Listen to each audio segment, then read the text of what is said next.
Émission radiophonique 1.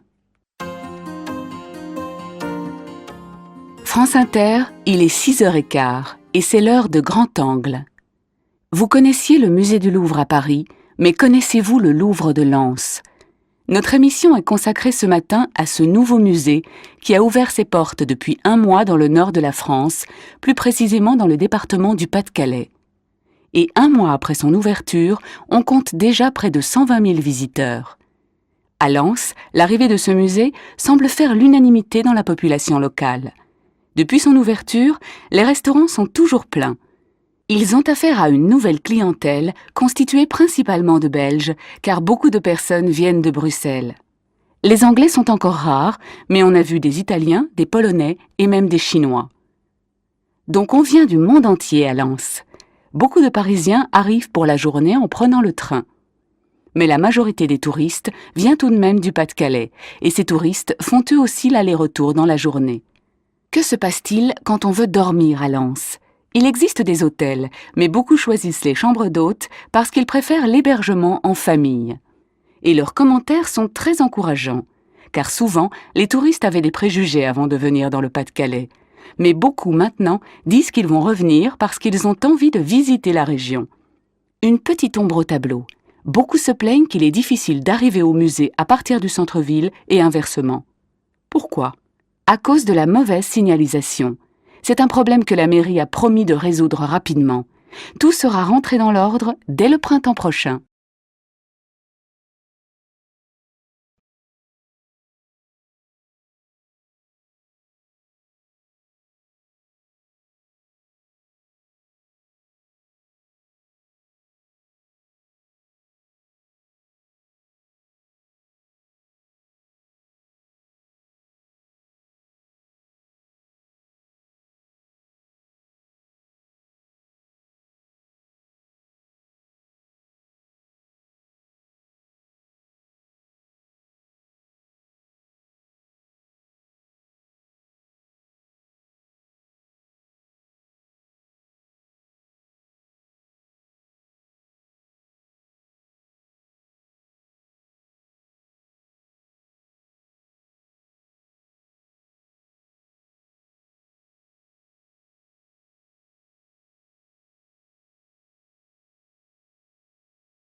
Interview 1. Bonjour à tous et à toutes, comme chaque mercredi sur France Culture, nous sommes ensemble jusqu'à 14h30 dans notre émission « Pourquoi la météo paralyse-t-elle les villes des pays développés ?» C'est le sujet de Planète Terre cette semaine. Nous allons parler des intempéries de mars dernier en France. Vous vous souvenez ? Toutes les villes du nord-ouest français ont été paralysées par la neige. Et l'ensemble de la presse s'est scandalisé. Comment ces conditions météorologiques ont-elles pu surprendre les pouvoirs publics de la 5e puissance économique mondiale ? Paris bloqué à 10 jours du printemps, est-ce acceptable ? Faut-il chercher un responsable ? Alors pour en avoir le cœur net, Planète Terre vous propose de revenir sur ces journées de mars. Nous allons chercher des éléments de réponse avec Mathilde Gras-Lepoix, professeure à l'Université de Tours. Bonjour. Bonjour. Commençons par le commencement. Mathilde Gras-Lepoix, pouvez-vous reconstituer pour les auditeurs l'épisode météo de mars dernier, s'il vous plaît ? Oui, alors, il y avait un temps plutôt doux sur l'ouest de la France, et puis une masse d'air froid s'est installée sur le nord. Et donc la rencontre des deux a provoqué des chutes de neige. Dans certains endroits, le phénomène se transformait presque en tempête, avec des vents très forts, ce qui explique la formation de congères. Alors on va profiter de votre présence pour comprendre mieux comment se forment les congères. On en parle chaque hiver dans les bulletins météo, mais pouvez-vous nous dire comment elles se forment ? Bien, alors, il y a 2 éléments essentiels, 2 ingrédients si vous voulez, pour que les congères se forment. Le premier, c'est le vent, qui va donc transporter la neige. Deuxièmement, un obstacle. Alors cet obstacle, il peut être naturel, comme de la végétation, des arbres par exemple, et puis d'autres éléments comme des maisons, des barrières. Voilà ce qui peut contribuer à la formation des congères, qui sont comme des dunes de neige, si on peut utiliser cette expression-là. Pour préparer cette émission, je suis allé chercher les bulletins météorologiques de ces journées de mars, et j'ai vu que les conditions étaient définies comme exceptionnelles. Parler de phénomènes exceptionnels, c'est un peu subjectif. Dans le domaine scientifique, ce sont des événements qui font souvent partie du quotidien, mais ici, certainement, ce qui fait la différence, c'est l'importance du phénomène du point de vue géographique. Oui, en fait, il neigeait sur un tiers de la France. Oui, c'est ça. Mathilde Gras-Lepoix, êtes-vous surprise que la France ait été aussi surprise par cet événement climatique ? Parce que tout le monde a été surpris. Les Français étaient indignés aussi. Et les médias ont participé à cette indignation. Même sur cette radio, on ne parlait que de météo, et pas toujours de manière très scientifique. Donc c'était une manière de renforcer l'idée que la crise était grave. Le phénomène nous perturbe, c'est sûr. Pourquoi ? Parce qu'il arrive de manière brutale, et ensuite parce qu'on ne peut pas l'éviter. Le fait que les médias ou la plupart des gens peuvent être surpris par ce type d'événement, c'est normal, parce que dans le domaine des risques, les spécialistes font beaucoup d'efforts pour protéger les citoyens. Et alors, c'est plutôt positif, non ? Oui, mais la conséquence, c'est que les citoyens n'ont plus l'habitude d'être en contact avec des événements climatiques. En tout cas, pas les événements climatiques moins importants, même s'ils restent très fréquents. Et donc finalement, ils ne voient plus que les événements les plus catastrophiques, parce que ce sont ceux contre lesquels il est presque impossible d'assurer une protection.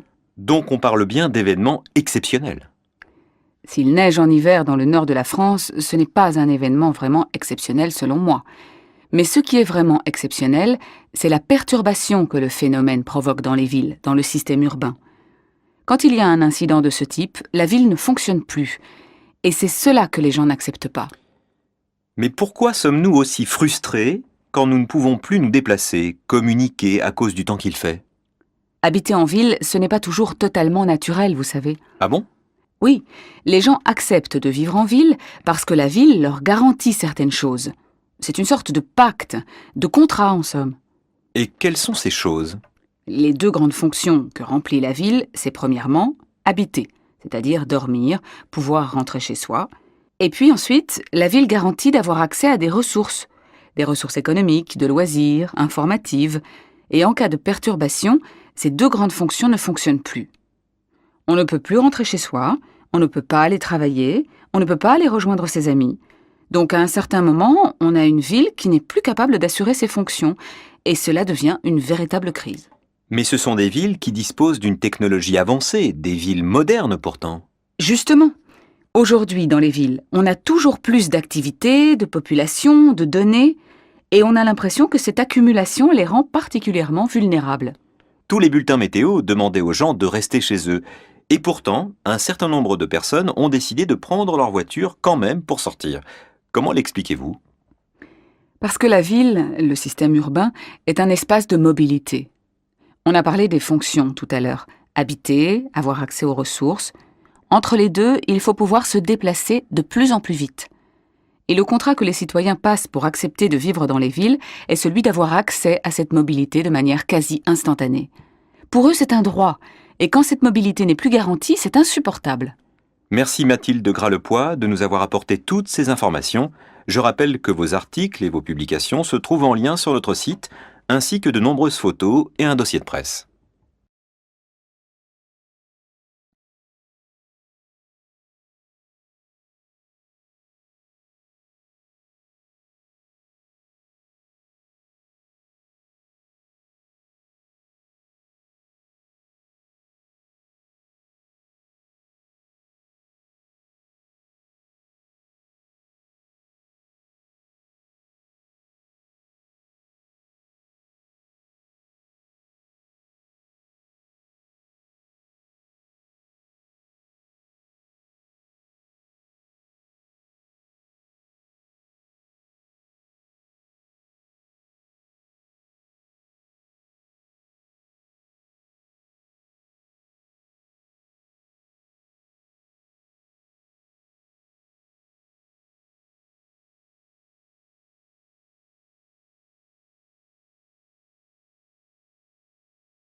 Bonjour à tous et à toutes, comme chaque mercredi sur France Culture, nous sommes ensemble jusqu'à 14h30 dans notre émission « Pourquoi la météo paralyse-t-elle les villes des pays développés ?»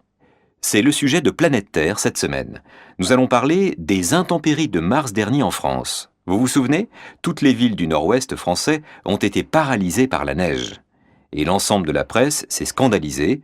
Comment ces conditions météorologiques ont-elles pu surprendre les pouvoirs publics de la 5e puissance économique mondiale? Paris bloqué à 10 jours du printemps, est-ce acceptable? Faut-il chercher un responsable?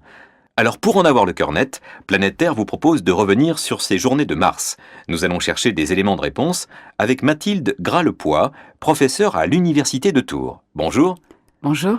Commençons par le commencement. Mathilde Gras-le-Poix, pouvez-vous reconstituer pour les auditeurs l'épisode météo de mars dernier, s'il vous plaît? Oui, alors, il y avait un temps plutôt doux sur l'ouest de la France, et puis une masse d'air froid s'est installée sur le nord. Et donc la rencontre des deux a provoqué des chutes de neige. Dans certains endroits, le phénomène se transformait presque en tempête, avec des vents très forts, ce qui explique la formation de congères. Alors on va profiter de votre présence pour comprendre mieux comment se forment les congères. On en parle chaque hiver dans les bulletins météo, mais pouvez-vous nous dire comment elles se forment? Bien, alors, il y a deux éléments essentiels, deux ingrédients si vous voulez, pour que les congères se forment. Le premier, c'est le vent, qui va donc transporter la neige. Deuxièmement, un obstacle. Alors cet obstacle, il peut être naturel, comme de la végétation, des arbres par exemple, et puis d'autres éléments comme des maisons, des barrières.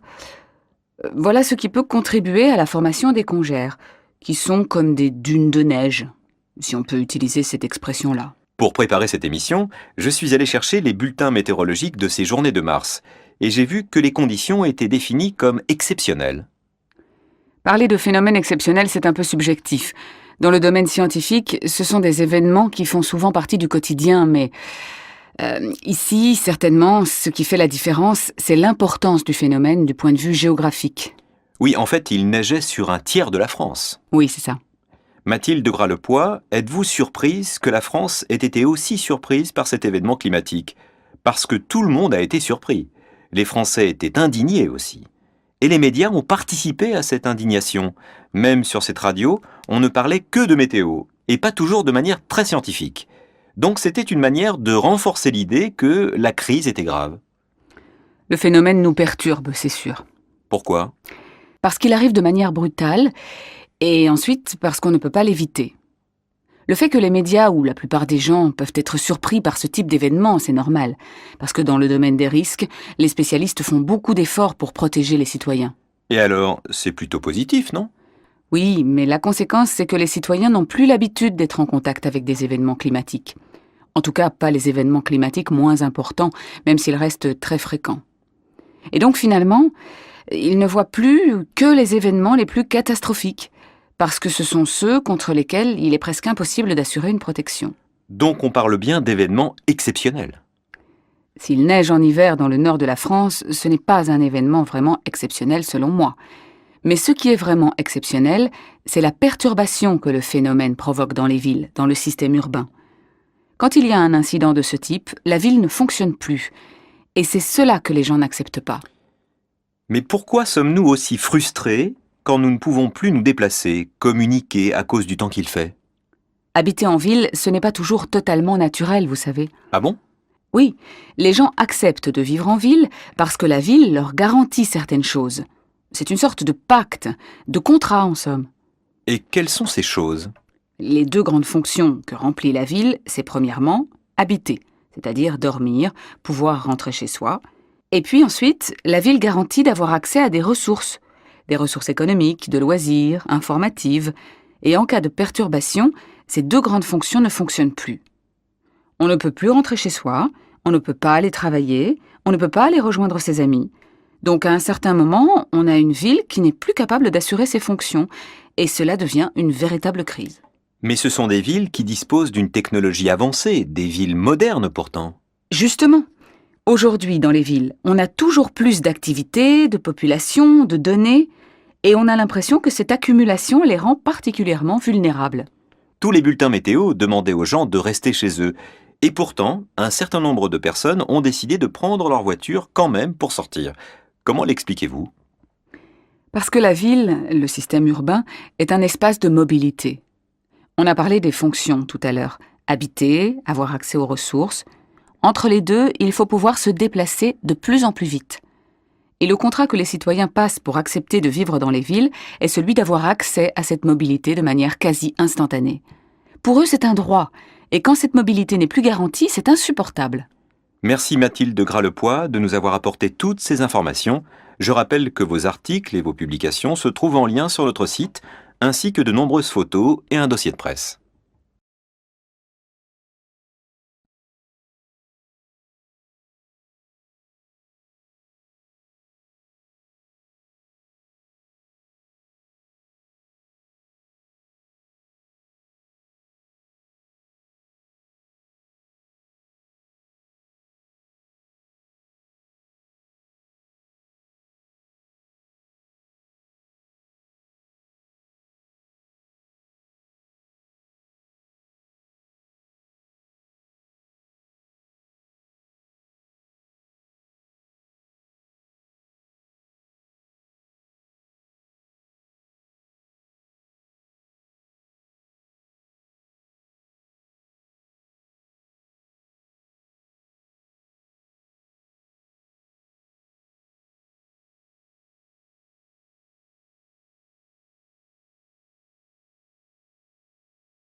France Inter, il est 6h15 et c'est l'heure de Grand Angle.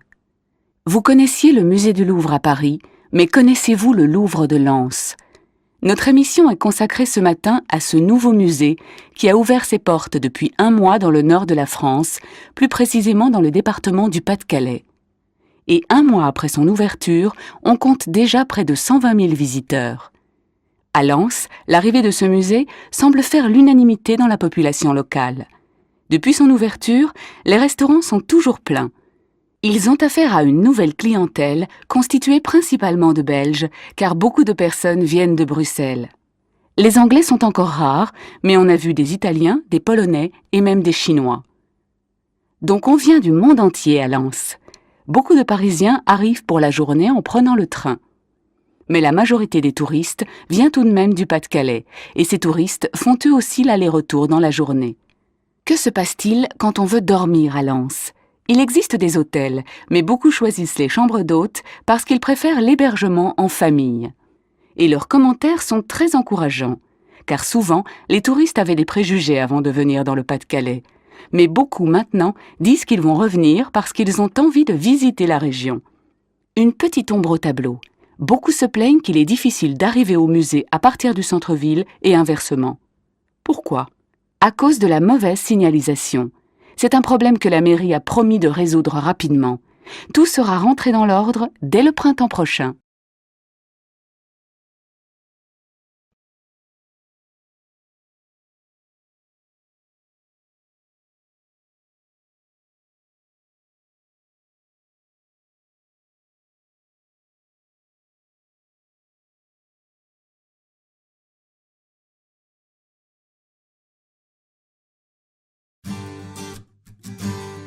Bonjour à tous et à toutes, comme chaque mercredi sur France Culture, nous sommes ensemble jusqu'à 14h30 dans notre émission « Pourquoi la météo paralyse-t-elle les villes des pays développés ?»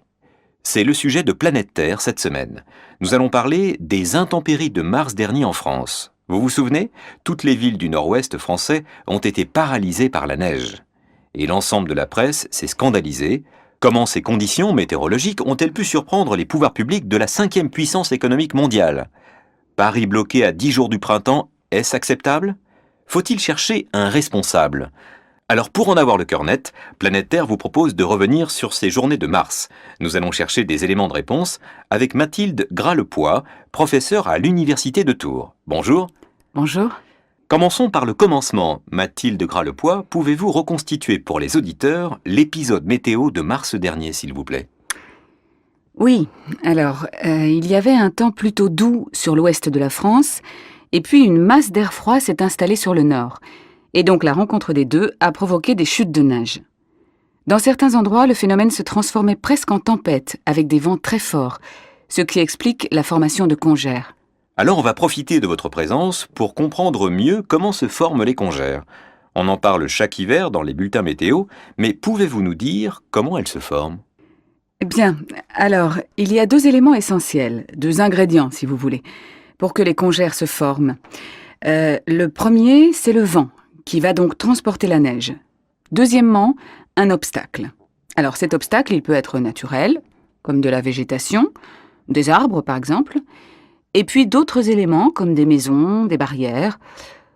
Voilà ce qui peut contribuer à la formation des congères, qui sont comme des dunes de neige, si on peut utiliser cette expression-là. Pour préparer cette émission, je suis allé chercher les bulletins météorologiques de ces journées de mars, et j'ai vu que les conditions étaient définies comme exceptionnelles. Parler de phénomènes exceptionnels, c'est un peu subjectif. Dans le domaine scientifique, ce sont des événements qui font souvent partie du quotidien, mais ici, certainement, ce qui fait la différence, c'est l'importance du phénomène du point de vue géographique. Oui, en fait, il neigeait sur un tiers de la France. Oui, c'est ça. Mathilde Gras-Lepoix, êtes-vous surprise que la France ait été aussi surprise par cet événement climatique ? Parce que tout le monde a été surpris. Les Français étaient indignés aussi. Et les médias ont participé à cette indignation. Même sur cette radio, on ne parlait que de météo, et pas toujours de manière très scientifique. Donc c'était une manière de renforcer l'idée que la crise était grave. Le phénomène nous perturbe, c'est sûr. Pourquoi ? Parce qu'il arrive de manière brutale, et ensuite parce qu'on ne peut pas l'éviter. Le fait que les médias ou la plupart des gens peuvent être surpris par ce type d'événement, c'est normal, parce que dans le domaine des risques, les spécialistes font beaucoup d'efforts pour protéger les citoyens. Et alors, c'est plutôt positif, non? Oui, mais la conséquence, c'est que les citoyens n'ont plus l'habitude d'être en contact avec des événements climatiques. En tout cas, pas les événements climatiques moins importants, même s'ils restent très fréquents. Et donc finalement, ils ne voient plus que les événements les plus catastrophiques, parce que ce sont ceux contre lesquels il est presque impossible d'assurer une protection. Donc on parle bien d'événements exceptionnels. S'il neige en hiver dans le nord de la France, ce n'est pas un événement vraiment exceptionnel selon moi. Mais ce qui est vraiment exceptionnel, c'est la perturbation que le phénomène provoque dans les villes, dans le système urbain. Quand il y a un incident de ce type, la ville ne fonctionne plus. Et c'est cela que les gens n'acceptent pas. Mais pourquoi sommes-nous aussi frustrés quand nous ne pouvons plus nous déplacer, communiquer à cause du temps qu'il fait? Habiter en ville, ce n'est pas toujours totalement naturel, vous savez. Ah bon? Oui, les gens acceptent de vivre en ville parce que la ville leur garantit certaines choses. C'est une sorte de pacte, de contrat en somme. Et quelles sont ces choses? Les deux grandes fonctions que remplit la ville, c'est premièrement habiter, c'est-à-dire dormir, pouvoir rentrer chez soi. Et puis ensuite, la ville garantit d'avoir accès à des ressources économiques, de loisirs, informatives. Et en cas de perturbation, ces deux grandes fonctions ne fonctionnent plus. On ne peut plus rentrer chez soi, on ne peut pas aller travailler, on ne peut pas aller rejoindre ses amis. Donc à un certain moment, on a une ville qui n'est plus capable d'assurer ses fonctions, et cela devient une véritable crise. Mais ce sont des villes qui disposent d'une technologie avancée, des villes modernes pourtant. Justement, aujourd'hui dans les villes, on a toujours plus d'activités, de population, de données, et on a l'impression que cette accumulation les rend particulièrement vulnérables. Tous les bulletins météo demandaient aux gens de rester chez eux. Et pourtant, un certain nombre de personnes ont décidé de prendre leur voiture quand même pour sortir.